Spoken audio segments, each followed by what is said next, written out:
Gayfesh, you are in. Hello, hello. Can you hear me?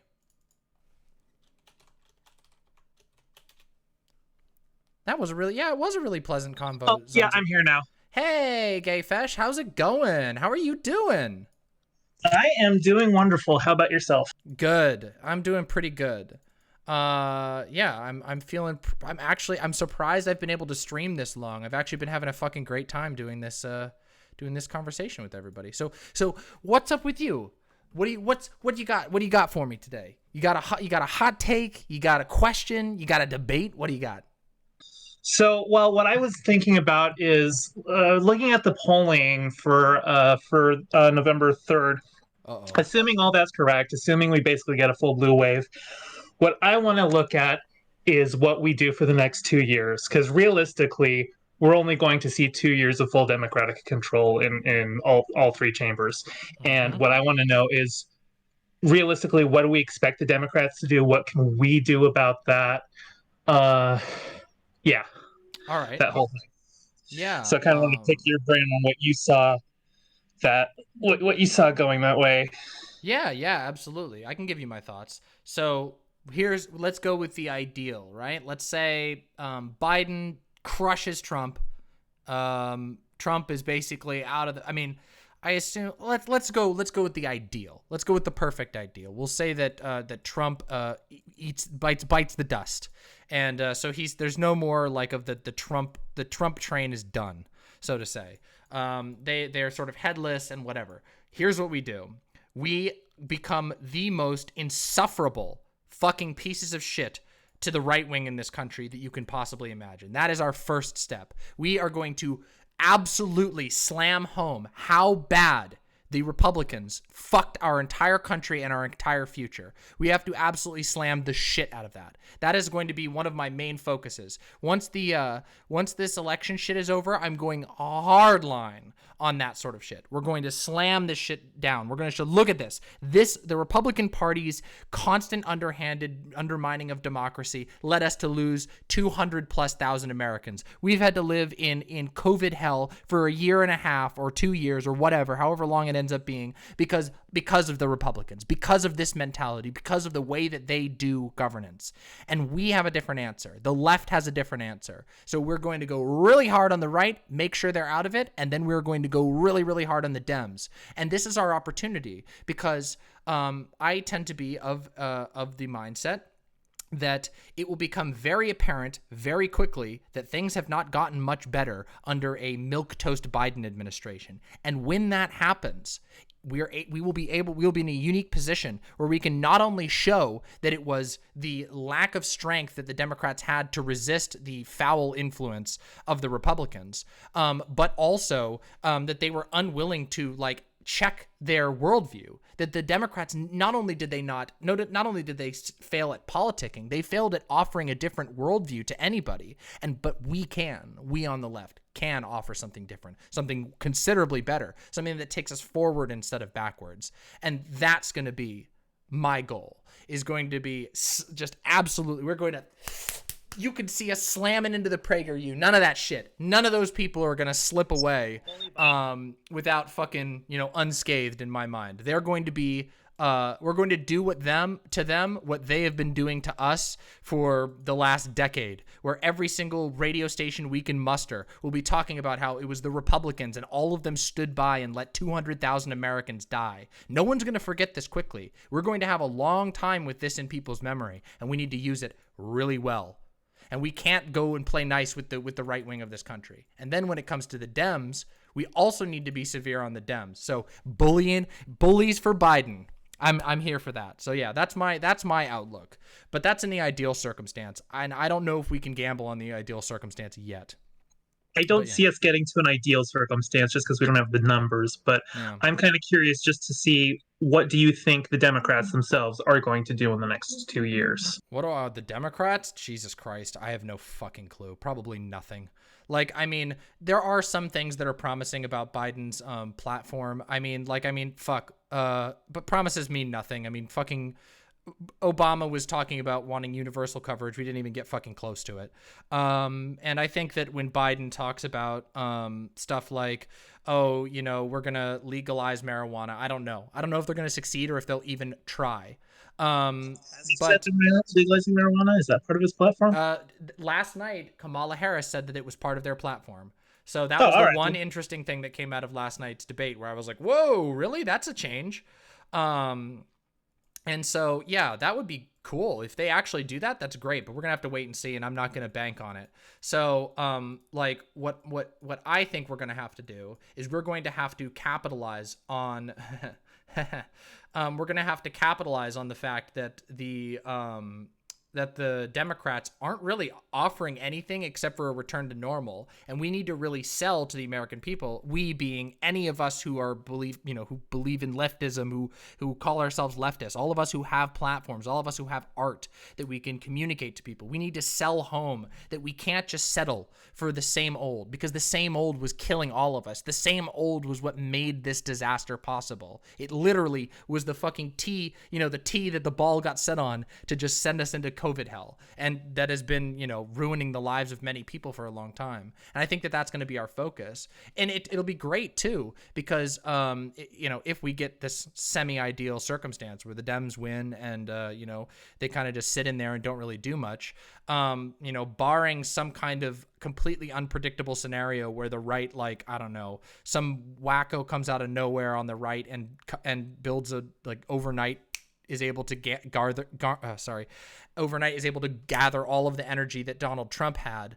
Unless that happens, I think we're going to be looking at a very disorganized Republican Party, a very shattered Republican Party, and we can slam them on that and use that as to basically presuppose that we are winning. That, like, hey, these guys failed, they're the fucking losers.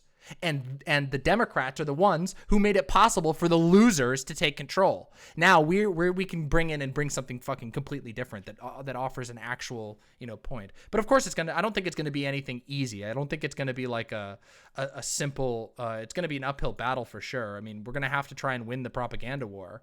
But I think that we have some advantages going for us in that the Democrats have failed to actually provide relief, and people aren't going to forget that. People aren't going to forget that, like, hey, Donald Trump was the only one who sent us a pathetic check, and even that was nothing, but at least he sent us something. You know what I mean? The Democrats got out-politicked, and I think we can capitalize on that. I really think we can. Like, I mean, shit. When Trump was like, "Hey Nancy, send me a bill for just $1,200 in COVID relief right now, and I'll sign it." And at this point, I'm saying, "Fucking do that, Jesus Christ!" Yeah, just get something out there. Like, at least it shows that you're doing something. And yeah, I think that they should. I don't know. Like, I think that that's going to be a big strength for us.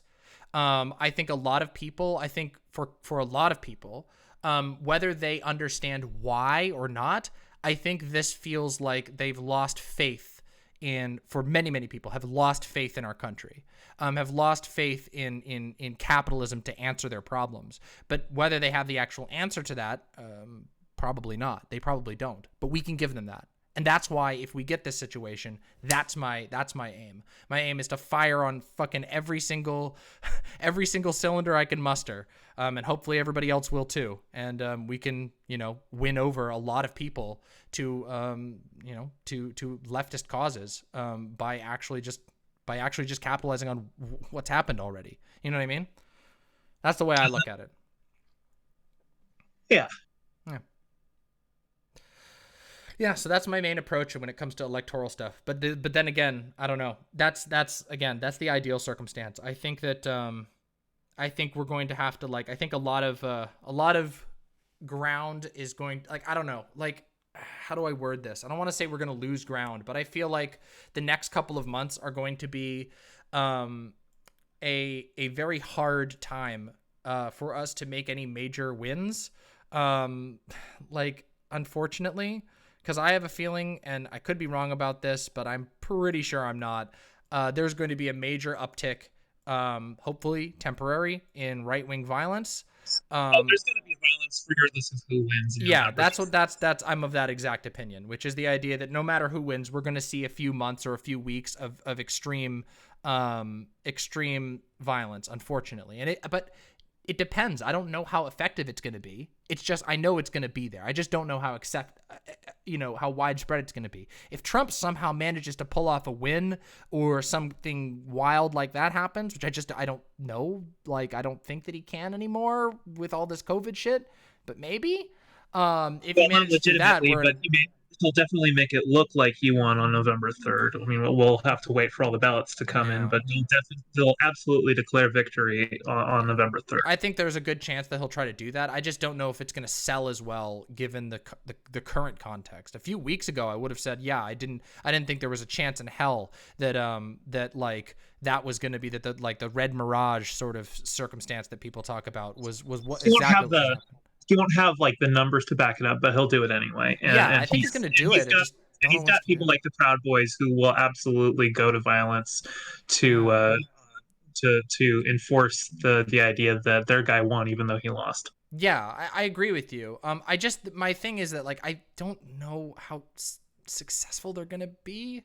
There's not that many Proud Boys, and so yeah, I don't know. We'll see. I feel like, I mean, if he's able to successfully pull some kind of weird power grab and remain in power, then I think we're in a really fucked place. And I think it's going to be really bad. That is Doomer. That is the Doomer timeline. But at this moment, I don't know. I don't know as far as that goes. If we have that thing, I am going to have to do a lot of strategizing, and I'm thinking about okay, so what do we do if there's some attempted, some more forceful attempted power grab other than Trump just being oh, I actually won it. And then everyone goes, yeah, okay. And then some Proud Boys go around and do some terrorisms or whatever. And then it quiets down because they're not actually getting anything out of it. And Donald Trump and half the fucking Republican Party are coughing up a lung. That's the thing. When Donald Trump wasn't sick, when he was somehow dodging the plague, it seemed he was he was still doing his thing. He was doing his rallies and all this shit. But I don't know that this is the best October surprise. Yeah, it is the best October surprise. It's like we couldn't have asked for something, I mean, it sounds terrible, but we couldn't have asked for anything more, anything better at the moment besides I've wanted him to get COVID for months now. So what's that? I've wanted him to get COVID for months now. I know. So we all have. Anybody who says that they didn't is lying. It's just true. It's just true. Fucking everybody did. But it's one of those things where, I don't know. It's really hard to say. I don't know that they can project the strength that they need to turn even right-wing stochastic violence into anything meaningful. And if that's the case and it just kind of peters out, well, the reality is going to be that there's a lot of Americans who are facing eviction. There are a lot of Americans who are still struggling with COVID once Biden takes office. And that's where I see our opportunity. And so that's my answer to that question. Kind of long, but I hope it made sense. I hope I answered your question. Yeah. Also, I'm looking forward to 2022. I mean, obviously, there's things that we can do to progress our cause outside electoralism, because electoralism is, not the way forward. It is just one tool in our belt. But thinking specifically in terms of electoralism and thinking specifically local politics, I really want to see a big push toward getting our state to go ranked choice or something like that. Yeah. And I feel like there's probably a really good opportunity and chance for us to get that on the ballot in 2 years. There is. As it turns out. Yeah, go ahead. Oh yeah, no, I was gonna say, as it turns out, Maine this year is going to be Maine's first year voting on the president with a ranked choice system. So we can capitalize on that and show and say, hey, look, Maine just voted on the president with a ranked choice system. It's way more equitable. Here's how it works. We can jump on that news and just blast it out. And hopefully, as we approach, local elections as they come, we will have people who can actually push that in their local area. And I would hope that we can sort of put this message out and get a lot of people talking about it, because after Maine having it, we know that these things can create windfalls. Hopefully we'll be able to have a windfall on the matter of ranked choice now that we've got Maine voting on ranked choice.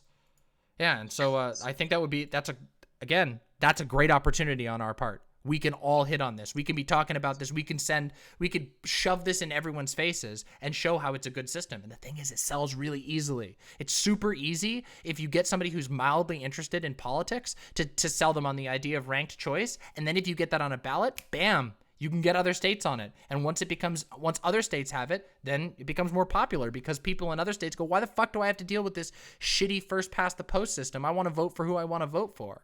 And you can win over everybody with that. You can win over everybody except for the most staunchest establishment Dems with that kind of thing. Because, I mean, keep in mind all the independents. We're not going to win over the establishment Dems with that. And actually, fortunately, Washington State has a citizen initiative system where we can actually directly push law on the ballot, so long as we get enough signatures and get a good bill written and put it on the ballot.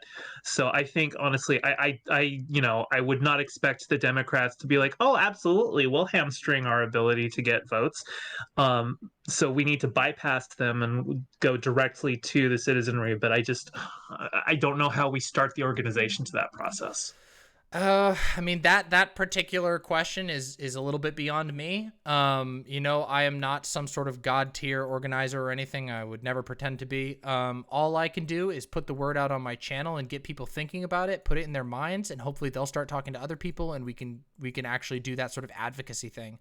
Beyond that, I mean, I think people we got Kashama Sawant over here she supports that. So, there's a good chance that people who are there who are currently preoccupied with the nonsense that we're dealing with by this COVID Donald Trump crisis bullshit, that will be able to leverage the fact that if, in the ideal circumstance, that would be gone. And we can ride on this to say, hey, let's generate energy to prevent this from ever happening again. And here's a good start. We can get that in front of people like local, city Congress, city council people. You can go to your city meetings and get people talking about it there. Right now, even still, Seattle City Council does open town halls where you can go in and talk about whatever issue you want. And a lot of people tune into those. So if you want to have an impact, you can just go there and just give a little soliloquy about why you think ranked choice is good and pushing it forward. So that's something we can do. I mean, I did that in another state for a different issue. And when it was talking about marijuana legalization, it was great. And we were able to get a lot of people on board with what we were talking about because of that, just by going in and taking advantage of the systems that already exist to get the idea out there. So, yeah. But it is hard. How you build a political coalition is beyond my skill set. But hopefully I'll learn that more as the years go on, Yeah. Yeah. Fortunately, ranked choice voting, when you go outside the actual the parties proper, it has a lot of support. It does, yeah. My parents are pretty hardcore Republicans, and even they are sold on it. I've sold them on it. They want it. So That's it awesome. could definitely be a nonpartisan coalition that we could get built. Oh, 100%. It's one of the easiest things to sell. It's like, hey, yeah, you can vote for Gary Johnson, Joe Jorgensen, or whoever the fuck is on the ballot this year. But then also, throw your second votes to whichever of the major two parties you think would be better. But you still give your votes to who you actually want, and yeah, they're all on board for that. 100%. And that's funny. It's funny you mentioned that because that's basically what spurred on it happening in the change in Maine. I happen to know this because I was there at the time. But one of the big issues that happened in Maine was basically a really popular independent candidate got completely screwed by a last minute sort of what basically happened is the Democratic establishment candidate went and talked to all of his financial backers and said, listen, here's all the data I have about blah, blah, blah. Your guy's going to lose if you don't, you're helping this independent and you're going to give it to the Republicans. Same thing they always do. Convinced a lot of the donors to switch over and pull out endorsements. And then that guy basically got completely fucked out of it, even though he's very popular. And then instead after he lost, he pivoted his entire campaign to promoting ranked choice in Maine, and Maine's got ranked choice now. So that's all it takes. Maine is sort of a case study in how you can talk to anybody of basically any persuasion and convince them that ranked choice is a more equitable system. So yeah.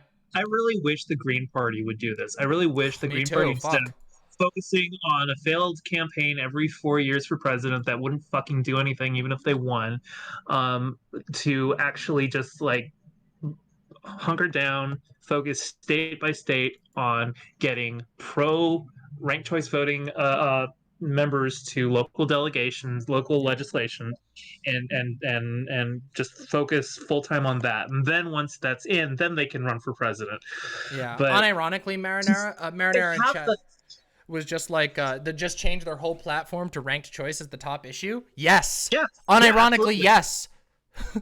Third parties are like liberalism poisoned. I know it sounds funny because there's the libertarian parties and all this shit, but they're liberalism poisoned. They don't realize they're like too obsessed with their own individual goals and like this concept of like principle or whatever principle they think they have.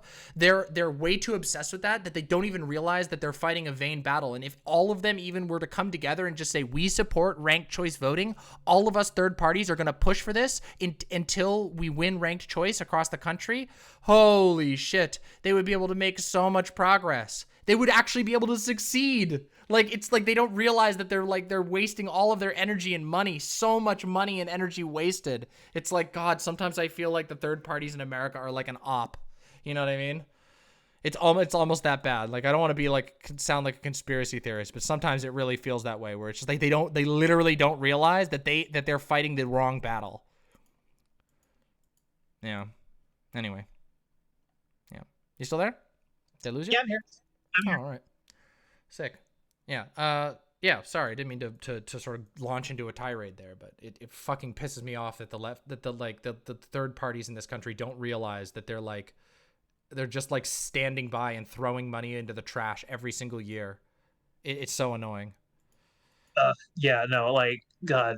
There was a panel you were on like a week ago, or there was some guy who was like a delegate for the Green Party or something like that, and Yeah, it I just vaguely remember that. Yeah. listening to him to him like argue, guys, is like it's like no, this is just a common talking point that we're somehow Oh, I stealing didn't know votes. that. Didn't he do like the bucket analogy where it's like, no, if you put a drop of water into the green bucket, it didn't put a drop of water into the red bucket too, or something like that. Yeah, which is And a I was just stupid like, analogy. Yeah. yeah, it's like this is not how it works, dude. It's not how it works here. Yeah, it's not how it works in any first past the post system, unfortunately. I just really wish that would. I really wish that would fucking I wish people would be able to get that into their heads. I just really, really wish they would, but I don't know. Yeah, well, we have a terrible education system in this country, so people don't understand basic fucking math. That's true. That is incredibly true. But also, I mean, there is a vested interest in not encouraging electoral reform for for the dominant parties right now. So Oh, Republicans and Democrats will never sign on to it. Yeah, No, I it don't will have to be forced into it. yeah. That's why systems like Washington's, where we have citizen initiatives, that's a really good way to get it in. Yeah, I agree with you. Yeah, I think that's a good thing. And again, I think it becomes easier for all of the other states that can't get it onto the ballot easily. For all of those states, those of us who can, if we're able to get a victory, it becomes easier for those who can't get it onto the ballot easily because it will generate It's like the demand. interstate compact. It's like the interstate compact. Once you hit a certain number, the ball starts rolling, and other people just fall in line. I mean, fuck. Gay marriage or marijuana legalization. One state does it, then the next thing you know, next election cycle, 4 more states have it. Yeah. Nope. I agree with you on that. I mean, I hope that ball is going to still keep rolling right now, regardless of who takes over. But I don't know. I have no idea. I have no idea what to expect if we end up with Trump in the White House again. I mean, I think it's going to be pretty bad, and we will have to put some of these conversations onto the back burner if that's the case, because we will have more immediately pressing concerns.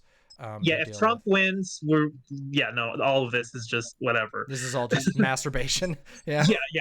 No, if Trump wins, we have a far more serious and immediate threat, which is we need to get the fuck out of the country before we get put on trains. Yeah. I mean, that's a very succinct way of putting it. Yes, that's my opinion as well. Yeah. Hey, thanks for the follow, Elegance Fox. Appreciate it. All right, Gayfesh, it was wonderful talking with you. Do you have anything else you wanted to say? There's, I think, somebody else who wants to hop in, and then I got to get off here because it's getting late. That was it. It was great talking to you. Yeah, it was wonderful talking with you. Gayfesh, thanks for always being here and keep being awesome. If you want to shout out your Patreon or whatever, do it. Take the opportunity. Oh yeah, I haven't really done anything with it yet, but I'm writing music, and I got a Patreon. It's patreon.com/gayfish. I'm trying to build some like royalty-free music for leftist content creators to use, because I know that's a getting copyright claimed is no fun, and so I definitely want to have something for people. So if you guys want to, I've got a couple tracks up there, just like little things, but I'm still working on writing music. If you guys want to check it out, I'll post it in chat as well. And just if you want to throw me a couple bucks, that'd be great.